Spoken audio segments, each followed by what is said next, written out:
Hey everybody, this is Jackie And Luqman, I am Abdul Shahid Luqman. and welcome to another episode of Live and Coffee Current Events and Politics in Luqman The Nation. most dangerous, most controversial show on social media anywhere. It's been proven. It has? Yeah, We have a study? it's been People studied us. proven. Although that, it might have been the FBI, so that might not be a good thing. But anyway, as you can see, we have a special guest again tonight, and it we've got some really important updates to talk about out of Richmond. So we are welcoming our guest and our friend Phil Wilayto to the show once again tonight. But before we talk about the goings on in Richmond, we got some top news. Yeah, we got a couple of things that we wanted to talk about. First of all, we just came through the 4th of July weekend. 4th of July. 4th of July, right. And always the media, talking about the shootings. And Chicago had 75 people that were shot. Atlanta had multiple shootings. Chicago, Philly, New York City. And so now those who are against the Black Lives Matter movement, of course, are singing the same old song. Well, if Black Lives Matter, then why isn't it that black people keep on shooting each other? Well, that is not the issue. But the issue is the fact that it has been, in a few of these cities, a violent weekend. The Mayor Keisha, I'm still not used to saying it, but Mayor Keisha Lance Bottoms. of Atlanta, I'm not, and it's pretty bad. I mean, she's the mayor of a city who has erupted behind the Rashard Brooks, and also because of the George Floyd incident, and now she come down with COVID. So she Really? tested positive for COVID-19 now. So it's not her day, but this is one thing that Mayor Lance Bottoms said. She when she did a press conference, and I was a little surprised this coming from her, considering so much of the grassroots support she got to be to ascend to the mayorship. But she said that look, she said you guys are out here and you protested the police violence, you protested you're defunding the police, and basically she was chastising Atlanta residents by saying, but these aren't cops that's doing all the shooting. She said these are people that are from Atlanta. Now, okay, maybe as the mayor she has a right to call that out, but it still distorts the narrative. It's still this thing of as if black people, as the black community, don't have its own criminal element. I mean, I still recall, and I'm not making excuses, but I still recall the St. Valentine's Day massacre up in Chicago back in Al Capone days. I still remember living in Camden, New Jersey, and when the Philly mob was going after each other, Angelo Bruno was killed, and then back and forth with Nicky Scarfo and all the other things. So, yes, there are communities that have their criminal element. Right. Unfortunately, a lot of innocent people get caught in the crossfire. But to make this, to tie Black Lives Matter into this, I think is so disingenuous. Yeah. Yeah, I mean, it's absolutely disingenuous. And here in D.C., an 11-year-old boy was caught in the crossfire and killed. And incidentally, not incidentally is not the correct word. Ironically, his mom is active in the community, doing the kinds of things that people claim that black people don't do, which is work to end or combat the violence in our community. So we're going to talk about that whole discussion and argument on, well, if black lives really matter, why don't we stop killing each other? And the kind of messaging that comes from people like Mayor Keisha Lance Bottoms and Mayor Lori Lightfoot in Chicago, and even Mayor Muriel Bowser here in Washington, D.C., erroneously chastising people protesting against state-sanctioned police violence against our people, and tying that to violence that stems from economic conditions that are also imposed on us by the state. And these are people who ought to know what people in the communities are doing to combat the issues that arise out of those economic conditions.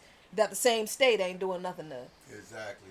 But we're gonna talk about that after. Right. And so anyway, the white supremacist in chief, he went to the Black Hills. Even though the indigenous nation up there told him not to come. And legally, this is their land. I mean, the Supreme Court ruled that this land belongs to them, and not that the Supreme Court has the power. We don't recognize the Supreme Court's authority in this situation, but it's also from existing treaties, Right. that that the Lakota Sioux Nation got with the settler colonists back in the day, and one of the things that was interesting is that 15 indigenous nations recognize the Black Hills as something sacred. They all have a creation story, Right. that centers around the Black Hills. So it's not just the Lakota Sioux. These are other indigenous Native American nations, sovereign nations, that also share the same affinity and respect for the Black Hills. We on Luqman Nation said we're not calling it Mount Rushmore. We stopped calling it Mount Rushmore because that was the name that was imposed upon it. It is the Black Hills. It's a sacred spot for the indigenous nations. And so Trump decided that symbolism matters. Trump decided that hey, this is weird, because he failed down in Tulsa. He bombed out in Tulsa. Yeah. No, he went down there looking to have this big rally, and it didn't happen for him. The only thing people came away from it was COVID, and so now but not to be not to be undone or undeterred. He said now he wants to use this 4th of July to basically throw salt into the native indigenous people and their wishes, and also throw salt in the rest of us. I mean, so.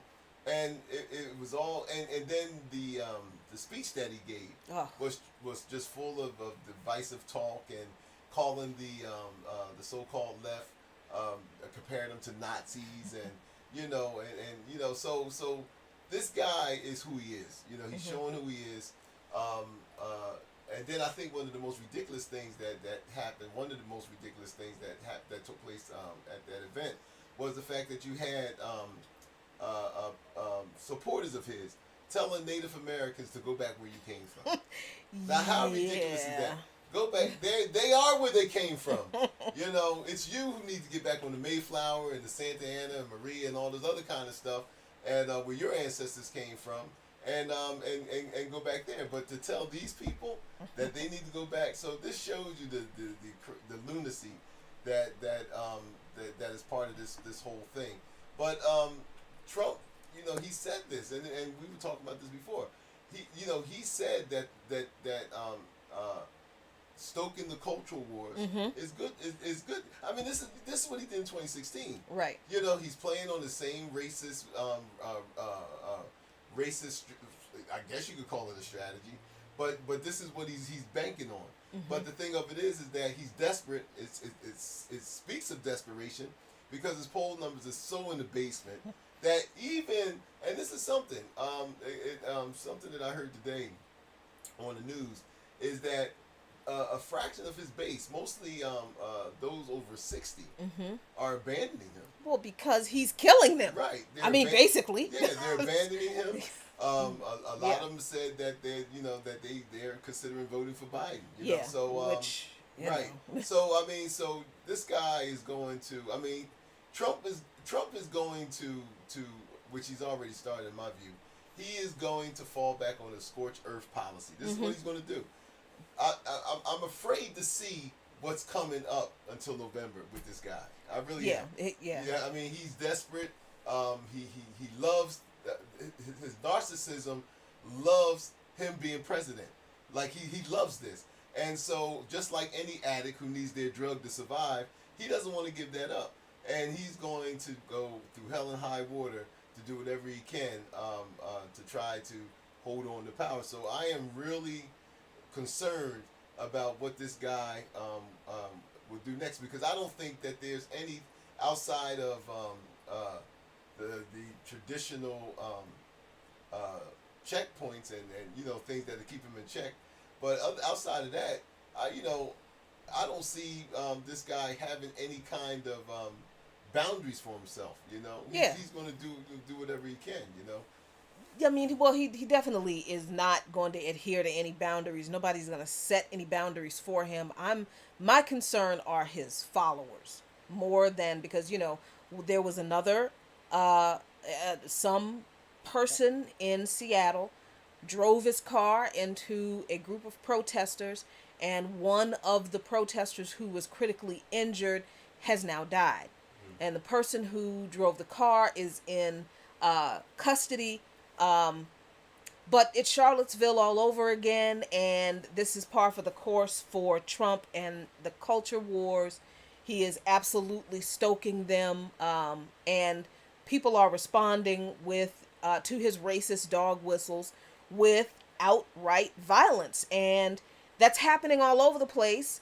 Even as the symbols to this white supremacist settler colonial experiment are being taken down one by one by any means necessary. And Richmond, Virginia is one of those places where there's been some more movement on that. Not just, people power and taking these statues down, because that has happened, but now there have been some developments from the administration in Richmond. So Phil Wilayto of the Virginia Defenders, what is going on in Richmond with the statues, with Mayor Stoney, and what's it all mean for Monument Avenue?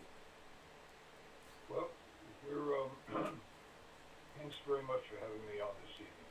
Oh, our pleasure. Always. Always. Well, the truth is we're running out of statues in Richmond. Yes. Richmond was, besides the capital of Confederacy, it was also, after the Civil War, the city that had the maximum volume.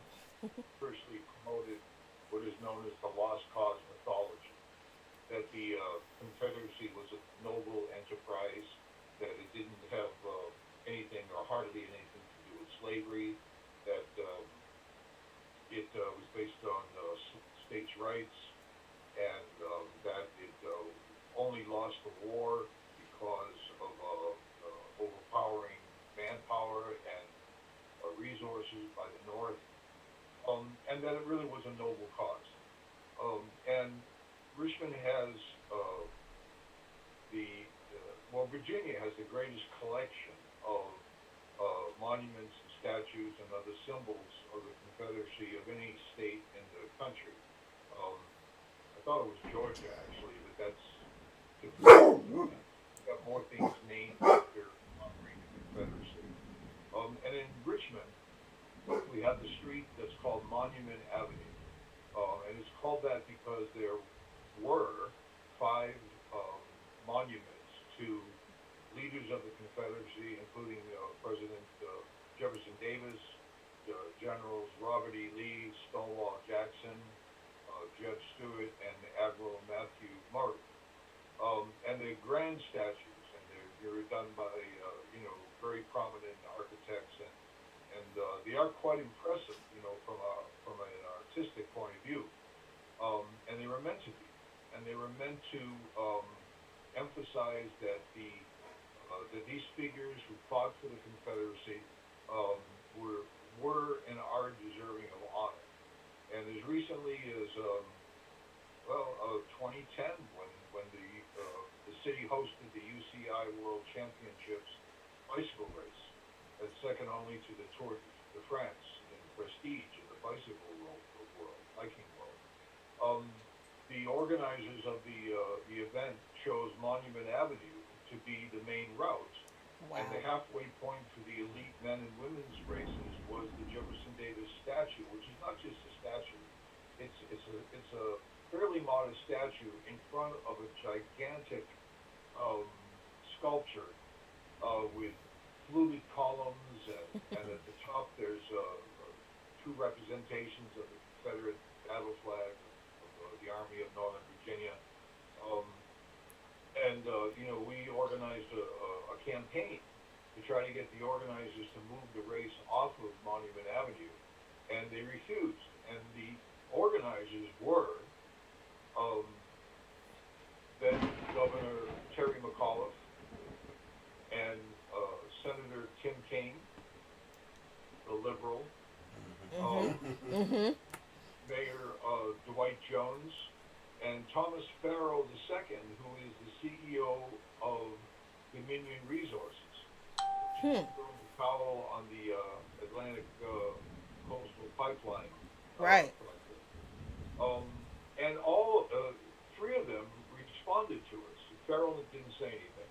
Farrell is a guy who co-wrote and co-produced the movie Field of Lost Shoes, which glorifies the role of the Virginia Military Institute cadets in the Civil War. It's a Wow.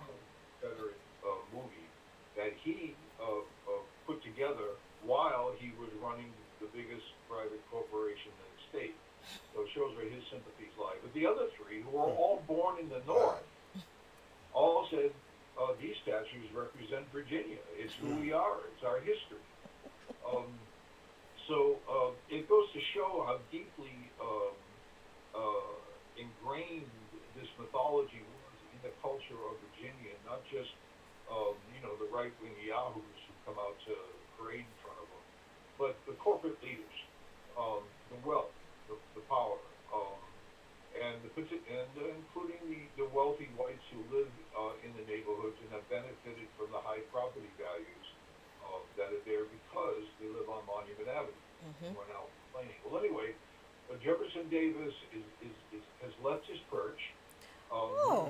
Wow. He was pulled down, and the city tucked him away somewhere. Um, let's see. Murray has been removed.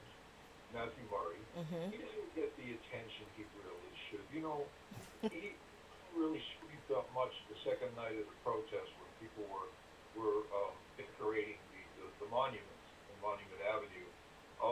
He's not that well known. He did not own any enslaved people himself, but he thought slavery was a problem for the country, and he'd like to get rid of it. So his proposal was to sell all enslaved black people to a slave state like Brazil or Cuba. Mm. So he really deserved a lot more attention on the second night of the protest than he received, and I do feel somewhat sorry for him. But he's been removed now by the city. They've also taken down Stonewall Jackson, Mm. and that happened. It was last Wednesday, Anna. Anna's doing her perennial research on local history. um, and it was last Wednesday when the city took down Stonewall Jackson, and about 1,000 people came out, and it was a terrible thunderstorm, absolutely terrible thunderstorm, and it was finished. Uh-oh. We lost some audio, Phil.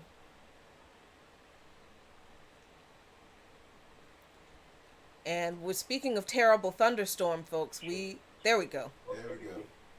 that's nothing special. We just hope this works. But at the same time that the statue was coming down,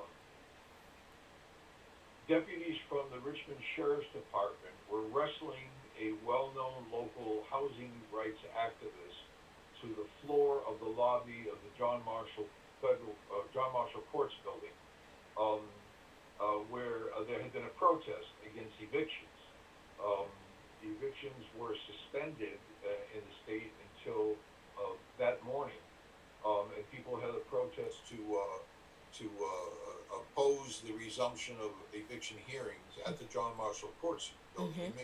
You may or may not know that Richmond has the distinction of having the second highest rate of evictions of major cities in the entire country. Wow. Now that's No. something. There was a study done last year, and we have in any given year 1/3 of all tenants in Richmond receive an eviction notice. 1/3. It's just completely unbelievable. So there was a protest, and at the end of the protest, which was very peaceful, no problems, a couple of people tried to enter the courtroom to attend the eviction hearings that were scheduled for that day. And Omari Al Gaddafi, who is a longtime housing rights activist and a member of the organization Leaders of the New South, he was, and who is now a housing organizer for the Legal Aid Justice Center, was jumped by deputy guards, and there's video of that was shot by a reporter from the Richmond Times-Dispatch Daily newspaper that shows Omari on the floor with 5 deputies on top of him. A young white woman allegedly tried to unarrest him, and you can see her on the ground, and one of the deputies actually has his knee on her shoulder as she's lying face down on the ground. She's received a couple of misdemeanor charges.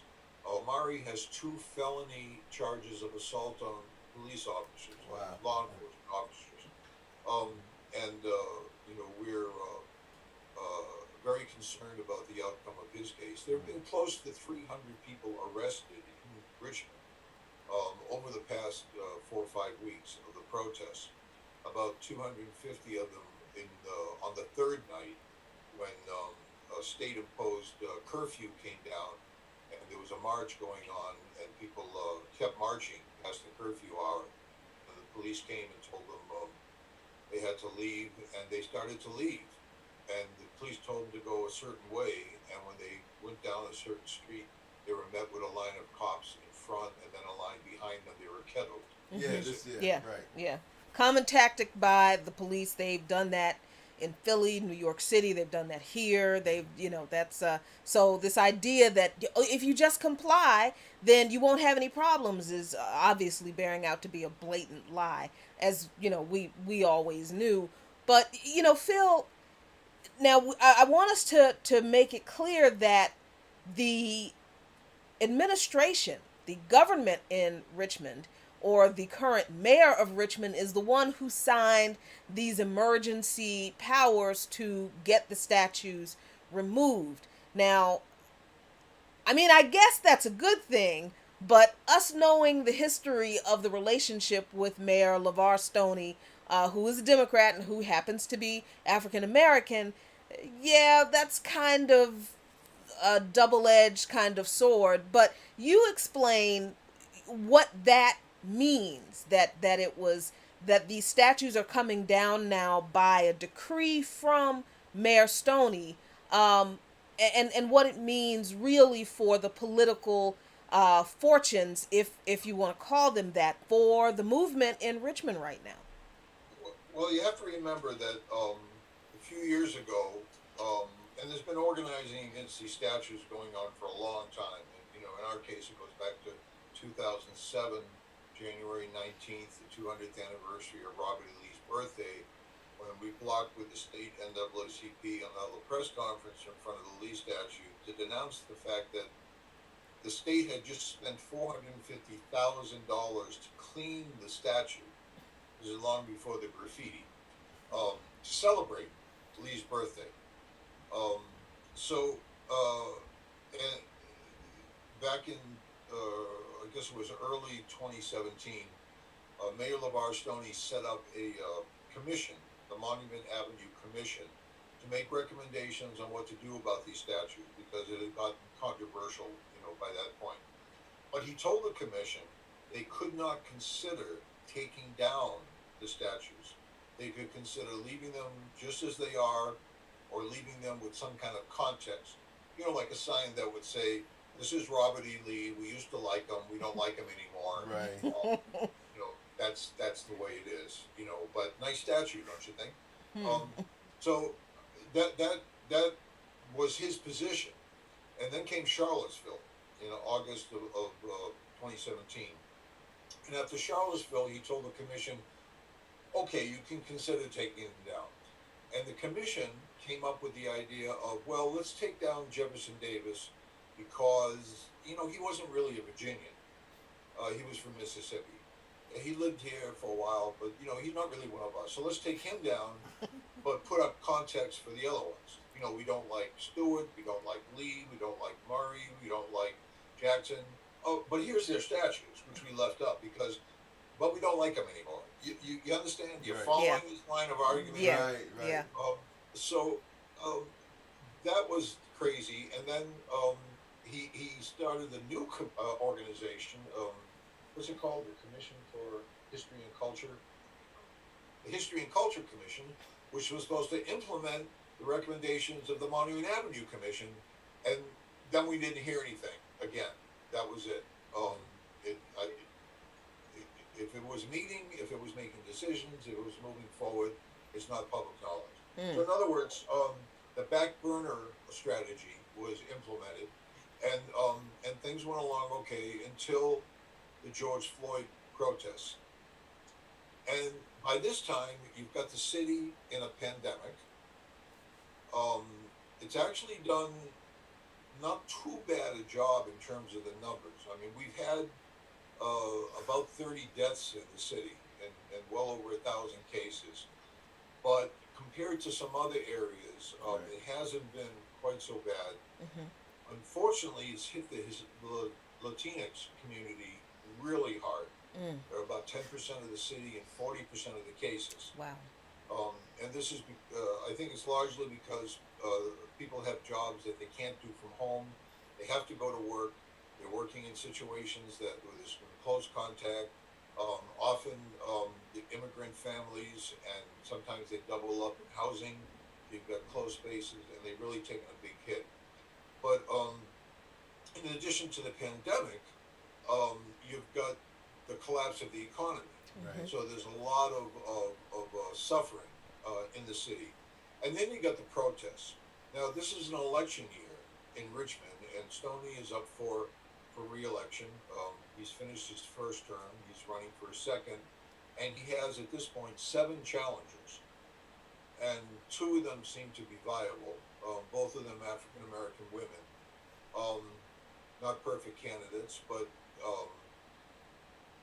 at this point, you know, he came into this crisis after being defeated on an economic development project that would have benefited Dominion resources. Mm. And that project was led by Thomas Farrell, who is the most powerful corporate leader in the state, and Dominion is the most powerful lobbyist. So that kind of exposed Mayor Stoney as being in the hip pocket of Dominion and other corporate leaders, and there was a big grassroots campaign to oppose him, and the project was defeated, and he came out of that weakened and vulnerable to challenges. So now he's got, in addition to the Navy Hill project defeat, the pandemic, the economic crisis, and now the protests, he's in a somewhat of a panic mode. So he's been trying to cover his left flank. He's endorsed the community proposal for a 9-acre Shacklebottom Memorial Park. All The right. Defenders have been promoting for 5 years. He was the last major mayoral candidate to endorse it, but we got the other ones to endorse first, and then approached him, and he got kind of boxed into a corner. He ordered issued an emergency order to take down 4 of the 5 statues on Monument Avenue that are owned by the city, and they even walked off with the 2 Civil War cannons that were in the meat strip. I was kind of surprised at that. Yeah. I mean, you know, they didn't hold any official position in the Confederacy, but they were symbols of the Confederate Army.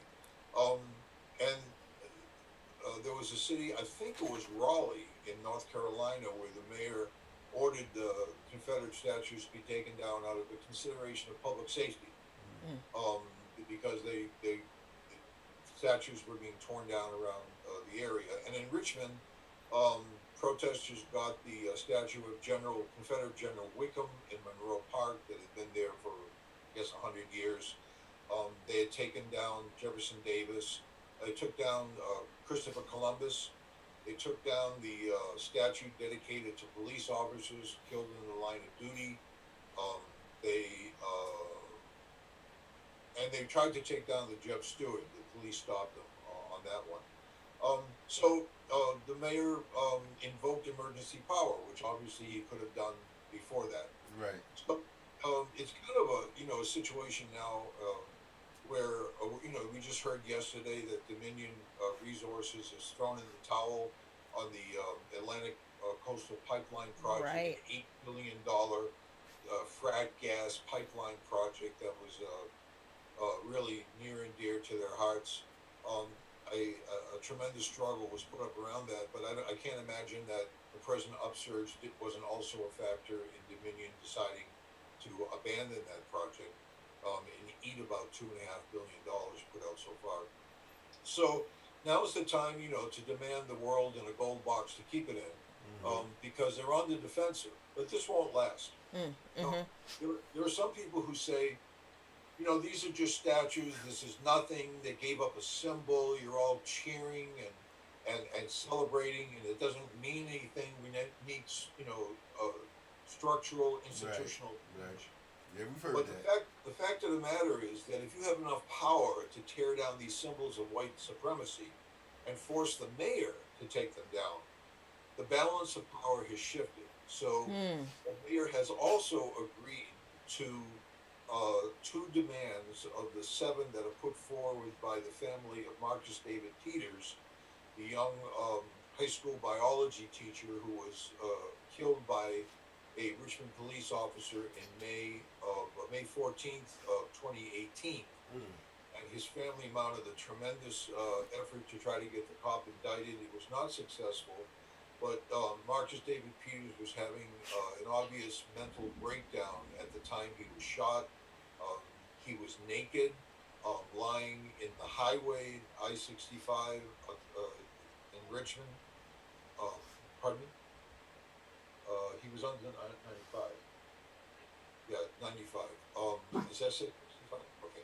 I think it's 65 and 95 of the same. At any rate, they were demanding that there be a new system set up to deal with people experiencing mental health crises rather than sending in the police to send in mental health professionals. And they called that the Marcus Alert. And they've been demanding it for 2 years with a lot of community support. Stoney has agreed to that. And there is also an effort on the state level to introduce legislation to create Marcus Alert statewide. Wow. That's a big concession. That is a huge concession. The Peters family also demanded a civilian review board with subpoena power to investigate complaints of police abuse. The police department and the mayor have agreed to that. So those are two structural changes that are results of this rebellion. I think it also affected stopping the pipeline project. And there is a serious discussion going on about what it means to defund the police. Mm-hmm. Some people say, that's a horrible thing to say because people think you want to do away with police altogether, and that's an unpopular position. But the fact of the matter is, people are now talking about police budgets where they were not before. Right. We have a mounted police unit in Richmond. Those are expensive. You have to board those horses. There's training. Right. There's all kinds of things connected. But why do we need we have automobiles, we have bicycles. We're not a backward city. Right. We are part of the 21st century. Uh-huh. We don't need police officers on horseback. Especially when you know what horses do on city streets. Basically, yeah. I mean, that's a first one. You demilitarize the police, get rid of all of this. When they call out the SWAT team, you think you're in Iraq. Mm-hmm.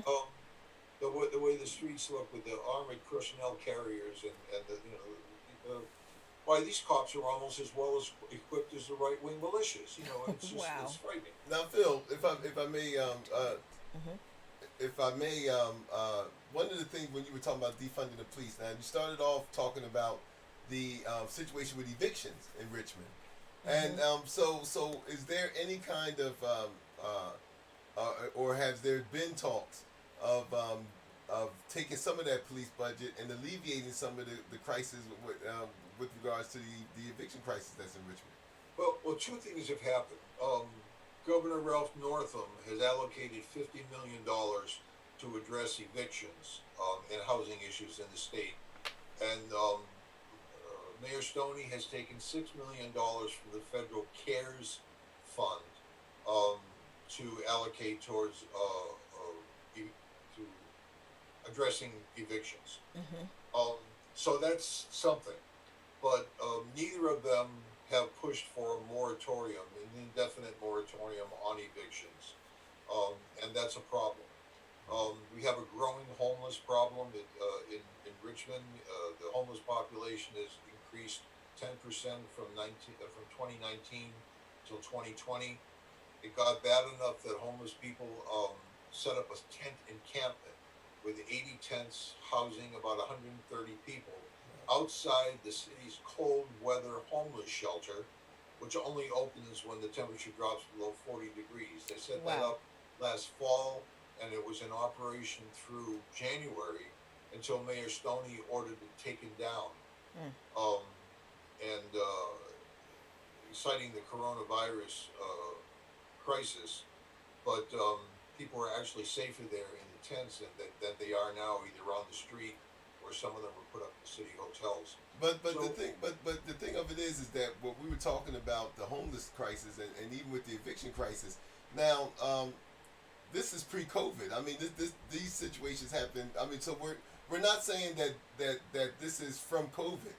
So I mean, could you explain? Because from what I'm gathering, that this crisis had existed pre-COVID. Mm-hmm. Yeah. So what makes Richmond so different, or what is the problem in Richmond that this seems to be such an issue? problem is that the city is being rapidly gentrified, Mm. and we have some very large landlords, with scores and scores of rental units, Mm. and they are raising the rents. The price of home, buying a home, as well as rents, has gone up well above the rate of inflation over the last number of years in Richmond. So that and there's a lot of house flipping going on. People Mm. buying houses um, at a relatively low market rate, fixing them up, and then reselling them, which at a higher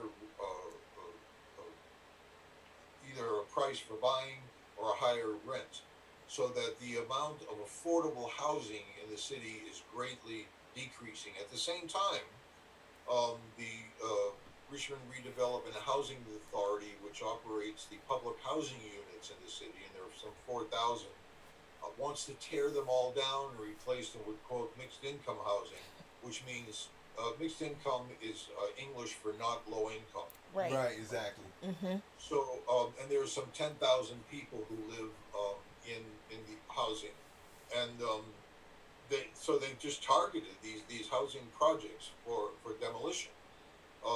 So the gentrification, the rising cost of housing, the destruction of public housing, the fact that there's virtually no new low income housing being built anywhere in the area at all combines to create a crisis. Now remember, we have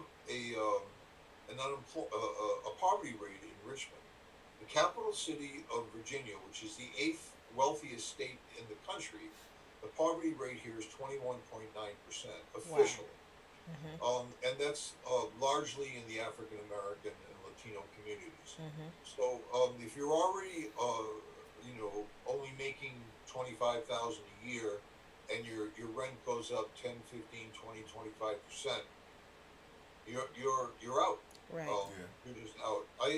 When I first moved to Richmond 20 years ago, I moved into the Chimborazo neighborhood in Church Hill, in the east end of the city, because my daughter was going to school there, and I wanted to be close to her. And it was a largely black neighborhood. There was one white family on the block, and I went around and talked to the neighbors, and I said, hi, I'm thinking of moving in. What do you think? Good idea? Bad idea? Mm-hmm. You want me to not do that? It's your neighborhood. Uh-oh. Hold on, Phil. Your audio's dropping out a bit. Sorry, folks. We're having this thunderstorm pass over us, so Right. we've got a little delay. Can you hear me? Oh, Yeah. there we go. So yeah, we got the thunderstorm passing over us, so we've got that little bit of delay. So you were at the point where you were asking the neighbors if they wanted you to move in or not. Oh yeah, and of course they said yes. You know, they were just very friendly. And besides, when white people move in, you get better trash collection. You know, You better it's say that. Yep. people know It's this. true. This is well known. But It's definitely well known. be careful when they fix the streets because that's a sign that big changes are coming. Yep. And they We always said that. How many times have we always said that? Yeah. Now y'all have heard it from somebody else. You believe us now? Good grief. So go ahead. you can just keep the white influx down to a couple of people. Look, can I just tell you a story? Yeah. Okay, so I move into the neighborhood, and it's great. You know, I get really get along very well with the neighbors, and you know, my daughter was she was about 7, 8 years old at the time. There's a elementary school across the street, and she would play in the gym there, and we'd meet the kids and the neighbors, sit out the front porch. So, but it was still an almost entirely black neighborhood. I'm out sweeping the front steps one day, and this fella, this white guy, pulls up in a pickup truck. He stops, he gets out, and he says, "Hey, how you doing?" I said, "Hi." He goes, "Listen, I'm thinking of buying some property in this neighborhood. What's it like? Is it okay?" And I said, "Yeah, it's okay. It's a great neighborhood. Why? It's a wonderful neighborhood. Proud to live here." Get out of here. Right. But he goes off, and I went, "You know what? I just encouraged gentrification. Now the guys should buy a property." So a couple of weeks later, and I swear to God, this is a true story. A couple of weeks later, another white guy comes along in a car. He gets out, he comes up, and says, "Hey, how you doing? I'm thinking of buying some property in this neighborhood. And how's the neighborhood? Is it okay?" And I went, "Oh man, it's terrible. I'm getting out of here as soon as I can. The only thing that's holding me back is I just can't, nail down the right place I'm going. But I should never move." So he went, "Oh well, thanks a lot." And then he left, and I went, I just increased a stereotype. I just reinforced a stereotype. That was really bad. So a couple of weeks later, another guy comes by, and he's got a pickup truck, and he comes up and says, you know what he's going to say? "Hey, I'm thinking of moving into the neighborhood. What's it like? Is it all right?" And I went, "Oh, it's fine. Yeah, it's a nice place. Where do you live?" He said, "In the West End." I said, "The West End? Oh my God, I wouldn't live in the West End.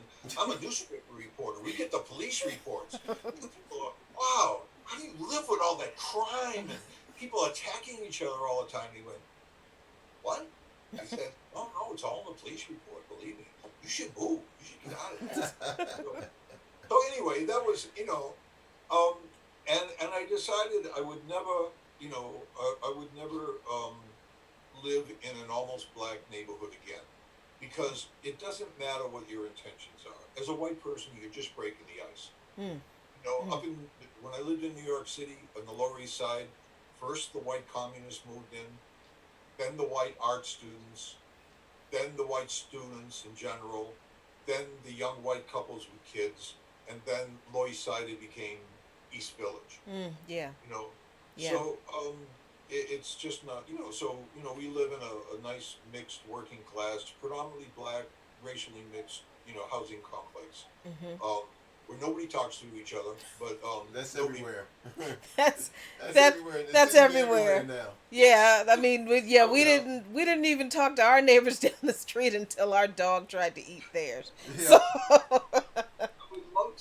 I would love to say we had a real sense of community, but it is what it is. So, but what does all this mean? What does it mean? We are definitely in a new period now. Coronavirus, of course, everybody realizes things are just different, and we're realizing that they're not going to change anytime soon. What's it going to be? A year and a half, 2 years, if they come up with a vaccine? Right, at least. Right. We are going to be wearing masks and social distancing and not going to restaurants for a long, long time. And then the financial crisis, is just it's as bad as the Great Depression and the Great Recession of 2008, and who knows, when we're going to get out of that. But politically, um, there's been a sea change. There is I mean, Aunt Jemima's gone. Yeah. You know, that may seem like a small thing, and No. Uncle Ben ain't saying what they're doing yet, but they Mm-hmm. got plans.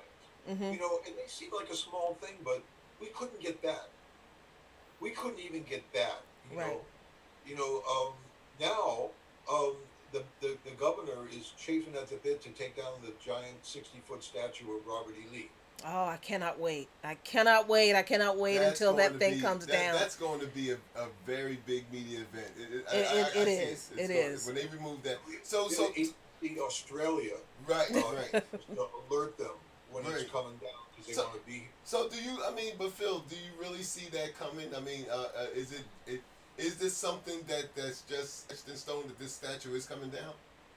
Yeah, it's inevitable. I mean, Mm. it's there's no way that it can stay up. Mm. You know, they say, well, there's a law here, there's a law there, and so on. You know, the last page of the law book says they can do whatever they want, Right. Yeah. right? Yeah. That's You true. know, they declare a state of emergency. They can suspend the Constitution. They Mm. can do anything they want and will if they pushed hard enough. Wow. And I think that this Robert E. Lee statue has just become a symbol of how much the state government and corporate ruling class has accommodated white supremacy and white racism, and that they have to take it down. They don't have much choice. Yeah.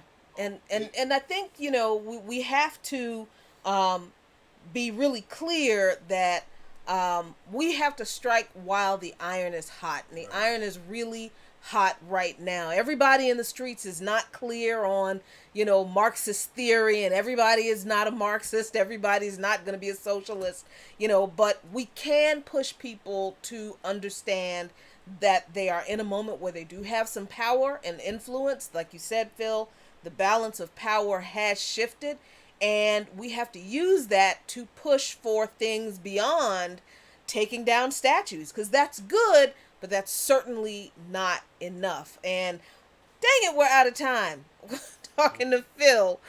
But this is why we have you on pretty regularly, Phil, because Richmond is the former capital of the Confederacy, and this fight against not just the symbols, the statues, but the actual policies that emanate from that white supremacist ideology has affected people in Richmond, working class people, black people, the immigrant community, and even poor white people in Richmond for centuries. And we feel like Richmond is like the, I don't know, the proving ground or the foundational crucible for this struggle nationwide against this system. So we really appreciate you coming on and Always. giving us an update.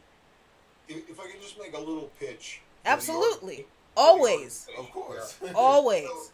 You know, it's like I said, we've been working on this issue a long time. Okay, so this big explosion comes up, this big, you know, upsurge, and wow, it's all over the social media that stuff's happening downtown. So the Friday night, the first night, you know, I got my car and I drive downtown and I see a family, mother, father, and a couple of kids, and they're walking towards something, and there's obviously a bunch of people. I'm going, well, that doesn't look like a rebellion. That's a family. Mm. And then there's a couple on a corner, and I pull up and I said, you know, hi, I'm with the Virginia Defenders. You know, like everybody's you know, knows that. Right. But you know, I gave them a copy of the paper and I said, what's going on? And they said, well, you know, we're not sure. It's kind of everywhere. Everybody's just coming downtown. So I drove on down Gray Street, which is headed towards the police station, the police headquarters, Mm-hmm. and I started seeing graffiti everywhere. You know, ACAB. You know, all cops are bastards, and you know, fuck 12. You know, Right. 12. Mm-hmm. Somebody told me that's Los Angeles Vice Squad or something. And 12. So I don't know. We're you too know, old to understand what some of these things mean, but we're yeah, like, okay, there was yeah. also a free Huey on one of the. Yes. Right, Yeah. Yeah. So and then there's a dumpster on fire. So I get out and I'm taking pictures of the dumpster, and I notice, well, there's a couple of police cars on the other side of the dumpster. Well, that'll make a good shot. And then I drive on a little further, a couple of more dumpsters on fire, and there's a crowd, and they're setting off some fireworks, and I'm going, well, this is not your typical protest, you know. So that was the night that the one of the city buses got burnt, Mm. and there were some people saying, well, this is so destructive, and how can you burn a city bus that working? Well, it was one of the elite buses that was part of the Pulse system that was set up to run middle class people from one side of town to a shopping area. Mm. And they put it in. They had to cut back on service in the working class areas. So it Wow. was a symbol of gentrification. Wow. At the Whole Food store, broke some windows. Um, Unfortunately, a couple of black-owned businesses got hit. One was a jewelry store, so somebody who probably didn't know the local history. Um, but there was fires and broken windows and graffiti from one end of downtown to the other. So the next night, I went out and that was kind of funny. I went up to the Stewart statue of Jeb Stewart, and there was a crowd of about 150 people. So I drove up, and there was this young woman there, and she's kind of directing people. And I said, "Hi, I'm Phil Wilayto with the Virginia Defender newspaper. What's happening?" She said, "Get out of here. Move your car." And I said, "Well, I'm here to support you." And she said, "I'm from Virginia Beach." And I said, "Well, you came all the way up here to Richmond?" She said, "Yeah, because you people aren't doing anything." And I thought, well, that's kind of odd, especially since, they set fire to the dumpsters last night. What are you doing in Virginia Beach? Huh? Right. So, but I felt kind of bad because, my credibility, So I moved it about another 15 feet down, and I rolled down the window to this other guy who was directing. And I said, "Hi, I'm Phil Wilayto, Virginia Defender newspaper." And he goes, "Oh, hey, Phil, how are you?" He said, "You better get out of here. Things are about to pop." I said, well, that's why I'm here. He said, "Park the car and come back." So I got back in time to see the whole statue graffitied, Mm. So I'm taking pictures. So then we walk along, going west, and the next one is Robert E. Lee. So was it Robert E. Lee that was next? Oh, I hope I don't get them mixed up. I think it was Robert E. Lee that was next, and that one was just completely covered. And then Stonewall Jackson, Mhm. and actually Jefferson Davis, and then Stonewall Jackson, because that was the last one. So I got out. I was walking along for each one. Then I finally got back in my car, and there weren't many cops around. But when you saw them, they were like in caravans of 20, Right. 25. Yeah. Yeah, they were Yeah. there, but not there. Yeah, they're Yeah. not. But they kind of let it go the first couple of nights. Mhm. And then the third night they imposed the curfew, and Kat, our young comrade, she's in her 20s. She was out that night, and she got arrested in the Kettle, Mhm. and she spent 9 hours handcuffed on a bus, where they were holding people in buses before they processed them in the city jail. And some people were held as long as 15, 16 hours. Gosh. No bathrooms on the bus, by the way. Mm. So I was up all night doing jail support for her. We set up a phone zap for the sheriff, because the sheriff was restricting access to the jail, and so many people called in. She called me. Said, "Well, you're not allowing lawyers in." So she went out to talk to the lawyers and opened up a parking lot and did some other things.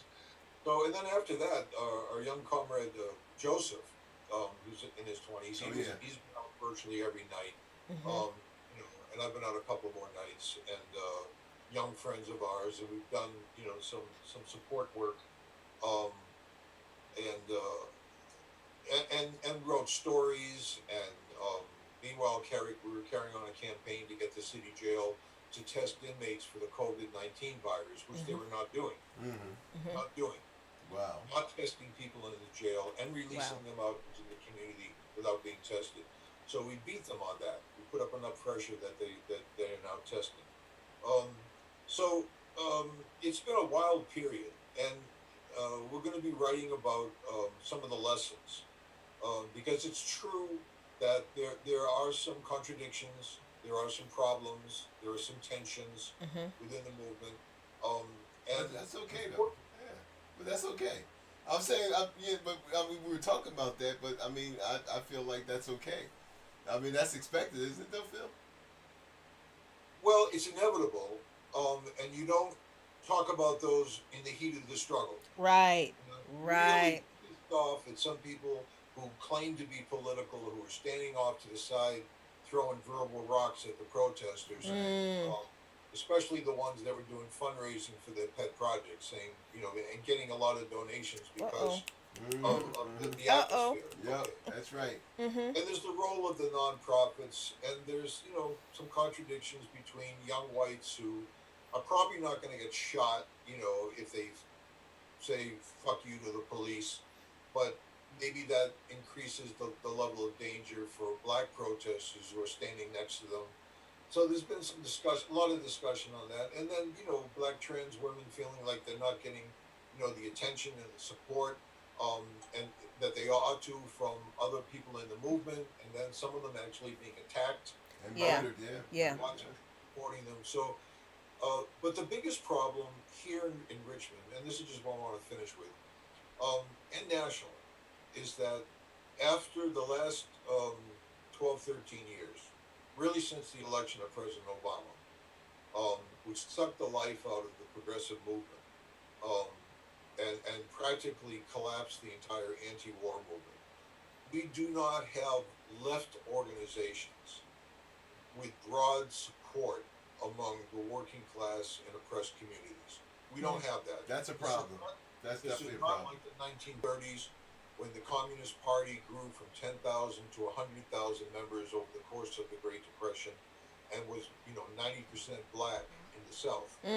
Right. We don't Right. have an So we've been fortunate here in that we have a close relationship with the family of Marcus David Peters, and Princess Blanding, who's been their principal spokesperson, and we work with them and help come up with a list of demands that has been adopted by the rebellion as a whole, so that there was some political direction to the event, and the demands include dropping all charges against all protesters, Mm-hmm. complete amnesty. At the end of a war, you demand all your prisoners of war back. You don't pick and choose. Um, so that was a contribution, but we have to rebuild the independent mass movement, multicultural, multiracial mass movement that is based on the principle of respect for the right of self-determination of oppressed peoples. The march that was held by the The Black Militia in Stone Mountain, but the name of it is Not Fucking Around Coalition. Mm-hmm. Right. NFA, yeah. Yeah. Yeah. Despite disagreements we might have with the politics of the organization, we support the right of the black community to develop its own organizations and its own That's right. road to liberation. So we would never condemn an organization because we have political disagreements with it. The black community has the absolute right to determine its own destiny, and any disagreements with the community will be worked out within the community. Right. And on that basis, the defenders have been able to build a multiracial organization that has always been predominantly black and predominantly women. And people are coming forward now to who want to join the defenders. And we're not big; we only have 15, 16 members. But it is growing, and I think it has successfully addressed the question of the proper relationship between whites and blacks in this period, which is the rocky shoals of American politics, the intersection between race and class, Mm-hmm. with the organizations that say we're all in this together, we're all in the same boat. Let's forget the issues that divide us. Go a little easy on the black struggle thing, okay? Exactly. All of us come together as working people, That's right. or that's the horizontal, or the group that says it's a total black liberation struggle, and it has to be that's the way it has to be, and altogether. Respect the right of people who say that, have a perfect right to say that, but we think a multi-racial, multi-issue organization and movement that respects the right to self-determination is the way to move Well, forward. I mean, and you're right, Phil. I mean, we see that taking place right now. I mean, with the diversity of with Black Lives Matter gaining even more momentum because of the growing diversity, especially with the young white youth that have joined the ranks. So we definitely seeing that played out. But on that note, we definitely do have to end. Phil, how can anybody get in touch with the Defenders? Easiest way is to go on Facebook and look for Virginia Defenders for Freedom, Justice, and Equality, or the Facebook page for the Virginia Defender, the newspaper. That's the simplest way. Or Google Virginia Defenders for Freedom, Justice, and Equality. Get our website. You can email us at defendersfje@hotmail.com. You can call or text us at 804-644-5834. But the simplest way, because I know none of you remember that, and I didn't ask you to take a Facebook page for the Virginia Defender. Now, in this age of COVID, and if anyone wants the newspaper, can they have that shipped to them? Yes. Okay. Yes. Excellent. The virus.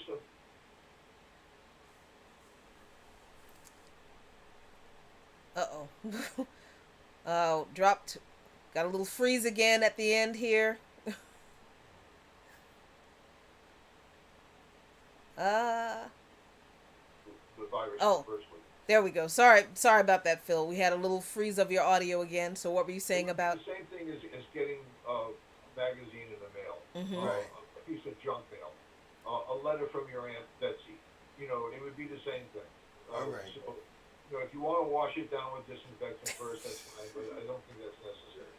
So yeah, you can get a subscription, and you can also read it online. I should emphasize, we are not a non-profit.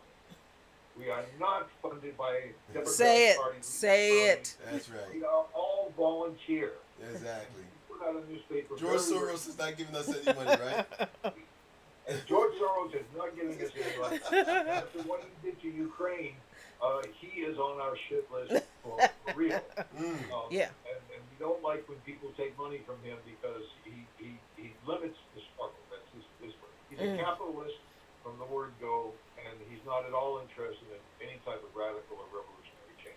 We have to be fully self-supporting on our own efforts, Phil. Well, thank you, Phil, for joining us tonight. We will see you, Jackie and I, on the Defenders meeting this Saturday. Mm-hmm. And Sunday. Sunday. So I got the information. We will be there, God willing, and the creek don't rise, as That's they say. right. And so we give our best to you and Anna always, and thank you for joining us. Phil Wilayto of the Virginia Defenders. And thanks for keeping this up. Thanks for having this medium, and thanks for both of you for all you do. always we love you. We love you guys so much. Yep. We like love. Yeah. We're good with love. So we end our show tonight. No. What you mean no? We're taking a break. We are? Yes, we're taking a break, and we will be right back.